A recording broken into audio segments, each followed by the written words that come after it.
Naalimpungatan si Rachel nang maramdaman ang pagtama ng init na araw sa balat niya. Gusto niyang imulat ang mga mata, ngunit masyadong masarap sa pakiramdam ang malambot at mabangong bagay na nakabalot sa katawan niya. Parang napamulat siya. Diego? Napabaligwas ang dalaga ng bangon nang maalaala ang binata. Iginala niya ang tingin sa paligid. Napakunot siya nang mapagtantong nasa silid siya ni Diego. Ang huli niyang natatandaan, inakatulog siya sa sala. Paano siyang napunta roon? Dumako ang tingin niya sa nakabukas na bintana. Napamulagat siya nang makitang tirik na ang araw sa labas. Iniwan na ba siya ni Diego? Gising ka na pala. Lumipad ang tingin niya sa nakabukas na pinto ng banyo. Naroon at nakatayo si Diego habang nag-aahit ang mukha. Automatikong napangiti siya. Kung ganoon, hindi siya iniwan ito. Niyakap niya ang kumot. Nakatulog na pala ako. Pasensya ka na. Sana ginising mo ko nung nagising ka. Ginigising nga kita pero tulog mantika ka lang talaga. Wika naman ng binata. Hindi Nilingon siya nito. May kulapol pa ng shaving cream ang kalahati ng mukha nito. Nakaputing sando at boxers lamang ito. Kung titingnan silang dalawa, ay para silang ordinaryong magkasintahan na nagpapalipas sa magdamag na magkasama. Nag-init ang mga pisngi ni Rachel sa kanyang naisip. Ang aga-aga pa, Rachel. Umayos ka nga. Wika niya sa kanyang sarili. Ipinilig niya ang kanyang ulo saka bumaba ng kama. Kumain ka na ba? Tanong niya kay Diego. Hindi na muli niyang napigilang mailang nang titigan siya ng binata. Saglit na pinagmasdan pa siya nito bago bumalik sa pag-aahit. I brewed some coffee. May toast din doon kung gusto mong kumain. Tumango na lamang siya at saka lumabas ng silid. Mukhang maganda ang gising ni Diego dahil hindi man lamang siya nito sinungitan. At talagang pinagbulod pa siya nito ng kape. Napangiti si Rachel nang malanghap ang mabangong amoy ng toast at butter. May sunny side up din doon at bacon. Okay na rin kahit hindi breakfast in bed. Nakangising bulong niya habang nagsasali ng kape. Pasulyap-sulyap si Rachel sa pinto ng silid ni Diego habang kumakain siya. Nang hindi na siya nakatiis, ay tinawag niya ito. Diego! Sumilip naman ang binata sa pinto. What? Wala lang. Nakangiting wika ni Rachel. Kumunot ang noo ni Diego, ngunit wala nang sinabi pa. Akmang papasok na uli ito sa kwarto nito nang tawagin uli niya ito. What? Lukot ang mukhang tanong ng binata.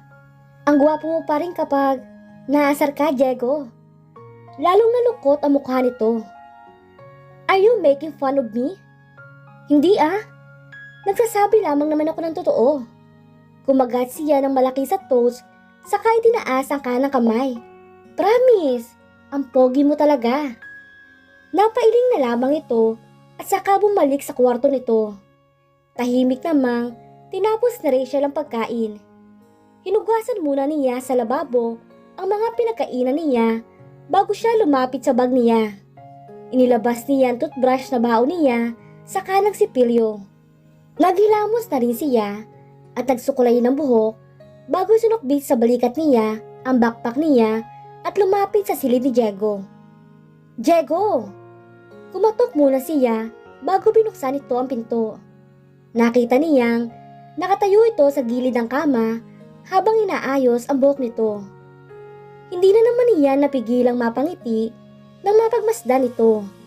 Suot nito ang mga damit na pinili niya kanina para dito. Pakipot pa ang mahal ko. Isusuot din naman pala. Hindi siya nag-iwas ng tingin nang lingunin siya nito. Itinuro niya ang suot nito. I told you, bagay sa'yo. Bigla namang namula ang pisngi ng binata at iniiwas ang tingin sa kanya. Tanghali na tayo.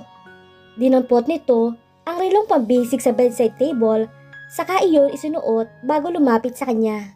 Hindi mo ko iiwan dito na mag-isa, di ba?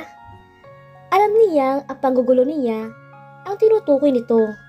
Pero hindi niya napigilan ang puso niyang bigyan niyo ng ibang kahulugan. Buong tamis nang ngumiti siya. Never. Kumurap-kurap ito. Nang magtama ang mga mata nila, alam nilang naintindihan siya nito. Pero hindi katulad ng dati. Wala nang pagkagulat o pagkaasar sa mga mata ng binata. He even looked a little. Please? Nang humakbang ito palapit sa kanya, ay walang imik na kinuha sa kanya ang backpack niya at napangiti na lamang siya. Hindi pa rin pala nagbabago ang bahay niyo, Diego. Nakangiwing pahayag ni Rachel habang nakatingala siya sa dalawang palapag ng ancestral house ng mga Mendez. Mukha pa ring haunted house, wika niya sa kanyang sarili.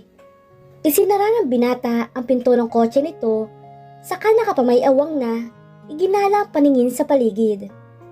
Kanina pa niya napapansin ang sobrang pananahimik ng binata. Hindi sa madaldal ito kapag kasama siya, pero pakiramdam niya ay may kakaiba sa katahimikan nito ngayon. Nakangiwi pa rin ang dalaga nang lumapit dito. Ano nga palang gagawin natin dito? Tanong niya. Pero gaya ng kanina, nanatiling tahimik pa rin si Diego. Nagkibit balikat na lamang siya. Saka nagpatiunang maglakad. Ang gaganda pa rin ng halaman ni Ninang, no? Palibhasa, may green thumb siya. Feeling ko tuloy nasa paraiso ko. Plano kong alisin ang garden. Biglang wika ni Diego. Napahinto si Rachel sa paglalakad at napalingon dito. Ipapatanggal mo ang mga tanim ng mami mo? Nang tingnan siya nito ay natigilan siya. Naroon na naman ang kislap ng galit at disgusto sa mga mata nito gaya noong huling makita niya ito sa harap ng puntod ng ninang niya. Nasasayang lamang ang nakokonsume ng space ng garden. Magagamit pa ng bibili ang space na yon sa mas kapaki-pakinabang na paraan. Matalino sinulya pa nito ang hardin bago nagtuloy sa malaking pinto ng bahay. Nagtatakang sumunod si Rachel rito. Malinis sa kabuuan ng bahay dahil malamang na inaalagaan iyon ng mabuti ng mag-asawang caretaker doon. Hindi kagaya ng ibang mga bahay na walang nakatira, walang mga puting telang nakatakip sa mga gamit doon. Maliwanag at presko ang paligid dahil bukas ang malalaking kapis na bintana ng bahay. Ibebenta mo ang bahay na ito? Tanong pa rin ni Rachel. Nilingon lamang siya ni Diego. Nakatayo ito malapit sa grand piano sa isang panig na maluwang na sala. Kung ibebenta mo ito, saan kayo tutuloy ni Tito kapag umuwi kayo rito? Tanong pa din ni Rachel. We're not coming back. Kaya hindi na namin kailangan ang bahay na ito. Nanigas ang dalaga sa kanyang kinatatayuan. Hindi na kayo babalik? Sinalubong nito ang mga mata niya. For a moment, nakita niya ang tila pagkislap at lungkot na mga mata nito na alam niyang ayaw nitong nakikita niya. Hindi na. Tipid na sagot ni Diego. Pero bakit? Sandaling tiningnan siya nito bago bumuntong hininga. Lumayo si Diego sa piano at lumapit sa malaking painting ng pamilya ng mga ito. Nasa Australia ang trabaho ko. Hindi na rin naman makakabalik ang daddy rito. Ano pa ang gagawin ko sa bahay na ito? Sinulyapan siya nito. Wala na kaming babalikan dito, Rachel. Pakiramdam ng dalaga ay pinipiga ang puso niya ng mga sandaling iyon. Paano na ako? Paano na sila? Pero, andito sa bahay na ito ang mga alaala ng kabataan mo, Diego. Ng mami mo. Hayun na muli ang kislap na iyon sa mga mata ni Diego. Mabilis na nagbawi ito ng tingin. I'm a practical person, Rachel. I don't need sentimentality. Napanganga si Rachel. Ang memories ng mami mo ang pinakamahalaga, Diego. Parte yun ng pagkatao mo kung ano ka ngayon. Paliwanag naman ni Rachel. They all belong to the past now. Nakakunot ang noong humakbang siya palapit dito at tuminto sa harap ng binata. Ano ba nangyayari sa'yo, Diego? Bakit kung magsalita ka, parang hindi mahalaga sa'yo ang mga alaalang iyon?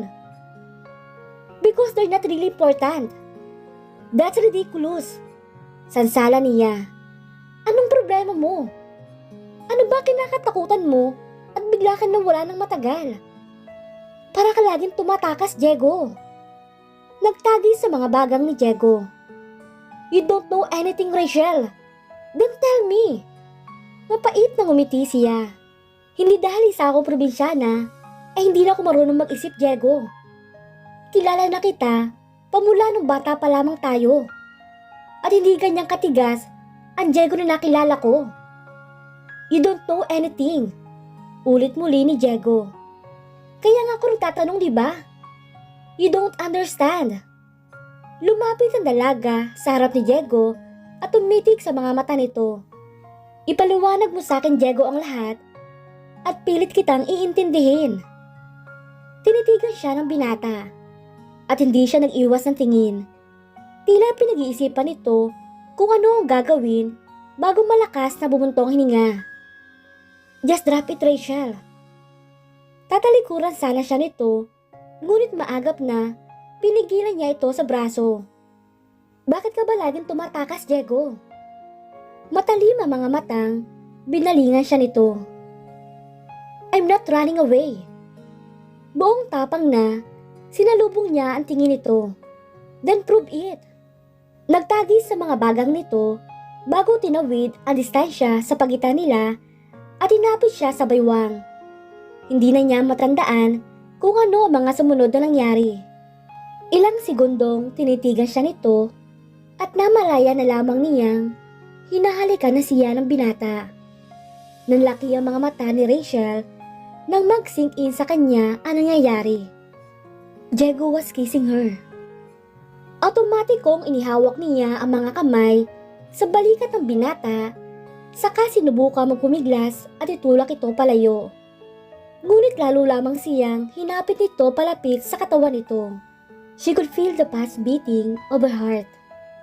Parang kakapusin siya ng hininga sa pagwawala ng puso niya habang hinahalikan siya ng binata. Ramdam niya ang unti-unting pagsuko ng buong sistema niya sa bawat paghagod ng mga labi nito. Kahit na anong pigil niya, ay kusang pumikit ang kanyang mga mata. Kusari umakyat sa batok nito ang kanyang mga kamay. Wala siyang idea kung ano ang gagawin. It was, after all, her first kiss, but with Diego leading and guiding her. She felt like she could live up to his expectations. He groaned when she opened her mouth to accept his kiss. She did exactly what he was doing. Nagpaubaya siya kahit nangapitin pa siya nito palapit sa katawan nito. Hindi siya sigurado kung alin sa mga sinabi niya ang naging dahilan ng paghantong nilang dalawa sa mainit na tagpong iyon. Pero wala siyang planong putulin ang matamis sa sandaling iyon kahit pa maubusan siya ng hangin sa katawan. Pero gaya nga ng kasabihan, lahat ng bagay ay may katapusan. Gusto niya magprotesta nang unti-unti maging banayad ang halik ni Diego kasabay ng sunod-sunod na pag-ring ng cellphone nito. Muli siya nitong hinalikan bago pinakawalan ang kanyang labi. Ngunit hindi siya nito hinayaang makalayo. Hapit pa rin nito ang baywang niya nang dukutin nito sa bulsa ng short nito ang cellphone. Hello? Tila wala sa sariling tanong nito habang pinupunasan ng daliri ang gilid ng mga labi niya. Lutang na lutang pa rin ang pakiramdam niya. Hanggang na mga sandaling iyon ay hindi pa rin siya makapaniwalang nangyayari ang mga tagpong iyon sa pagitan nila ni Diego. Ramdam pa rin niya ang mabilis sa tibok ng puso niya. Tiningala niya ito. Nakatingin lang din ito sa kanya habang nakikinig sa sinasabi ng nasa kabilang linya. Hahaplusin sana niya ang mukha nito nang kumunot ang noo nito. What? Mabilis na napalayo si Diego sa kanya. What do you mean? He's with me? Hindi ko siya kasama. Bagya siyang napakislot nang tumaas ang boses ni Diego. Gusto sanang lumapit na Rachel sa binata, ngunit may isang bahagi ng kanyang pagkatao ang nagsasabing dapat muna niya itong hayaang mag-isa. Lumapit na lamang siya sa sofa, saka umupo sa armrest niyon. Noon lamang niya napansing nalalambot ang mga tuhod niya. Okay, sige. I understand. Subukan uli ninyong tawagan si Mang Hiner. Napahawak si Rachel sa mga labi niya. Her lips still felt a little sore. Sore? But definitely not in a bad way. Nakangiting dagdag ng isip niya. Nasa western ako. Wika uli ni Diego. Mabilis na napatuwid siya ng upo nang sulyapan siya nito. Sabay pa silang natigilan nang magtama ang kanilang mga mata. Nagbawi ito ng tingin sa kanya. Anyway, tawagan ninyo ako kapag nakontak nyo na si Mang Hiner, okay? Yes, I will, tita. Bye. Dumaan na nakakabinging katahimikan sa pagitan nilang dalawa nang matapos ito sa pakikipag-usap. Gusto sana niya magsalita pero nablangko ang isip niya. We need to go back. Basag ni Diego sa katahimikan. Napansin niya ang paggaragal ng tinig nito. Nang mag-angat siya ng tingin dito, inag-aalalang mukha nito ang sumalubong sa kanya. Tumango na lamang siya. Nang matiyak niya na matigas na uli ang mga tuhod niya, ay tumayo siya at lumapit dito. May problema ba, Diego? Nag-aalalang tanong ni Rachel. May emosyong saglit na kumislap sa mga mata nito bago unti-unting naging blanko. Nanlilisik ang mga mata nito nang talikuran siya nito. Nawawala si Dad at hindi siya pwedeng mawala ng matagal nang walang kasama. Napakunot noo si Rachel. Meron bang problema kay Tito Ding? Kumuyom ang mga kamay nito, ngunit hindi na nagsalita pa. Wala siyang nagawa, kundi ang sundan ng binata nang lumabas ito ng bahay. Gustuhin man niya magtanong, ay natatakot siya. Natatakot siya na magalit uli ito sa kanya at paalisin ulit siya nito. At ayaw niyang mangyari ulit iyon. Sino nga ba ang tumawag kay Diego? At ano ang nangyari sa kanyang ama? At dito na po nagtatapos ang 8 kabanata ng ating kwento. Maraming salamat po.